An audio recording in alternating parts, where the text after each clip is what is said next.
Je suis Frédéric Velard, je suis ingénieur de recherche au sein de l'UR BIOS, à l'Université de Reims-Champagne-Ardenne, et je travaille depuis une quinzaine d'années sur tout ce qui est pathologie rare à retentissement osseux notamment.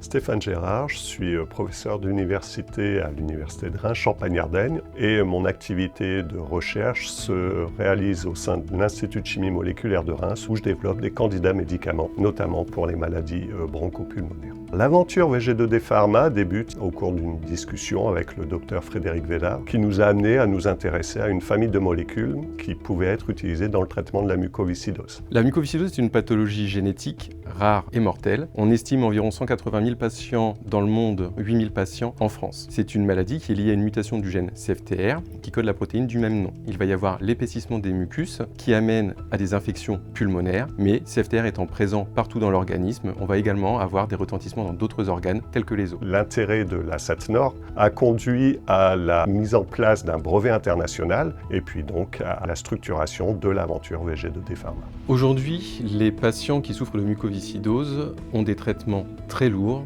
et peuvent subir de multiples hospitalisations. Il reste énormément d'enjeux, de besoins non couverts et nous espérons que notre approche thérapeutique permette d'alléger le fardeau du traitement et d'allonger leur durée de vie également.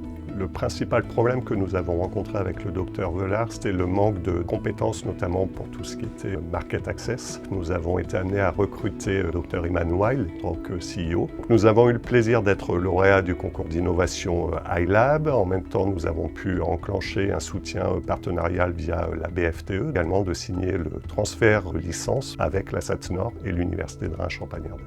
Tout d'abord, l'université nous a permis de domicilier la start-up sur le plan administratif au sein de la présidence de l'Université de Reims-Champagne-Ardenne. L'université nous permet de bénéficier de tout l'environnement scientifique qui a trait au pôle santé, en nous octroyant au professeur Gérard et à moi-même le concours scientifique qui nous permet de nous impliquer à hauteur de 20% de notre temps de travail dans les développements de la start-up. Le projet se développe extrêmement positivement. Nous allons structurer notre équipe avec l'engagement d'un ingénieur biologiste et d'un ingénieur chimiste à très court terme. L'objectif est de valider les phases précliniques à l'horizon 2026. À plus long terme, nous visons d'introduire notre candidat médicament en phase clinique en 2027. Nous souhaitons particulièrement remercier la SATNOR, l'Université de Reims-Champagne-Ardenne à travers le PUI INOREM notamment, et également l'incubateur Innovact à Reims, membre de Quest for Health.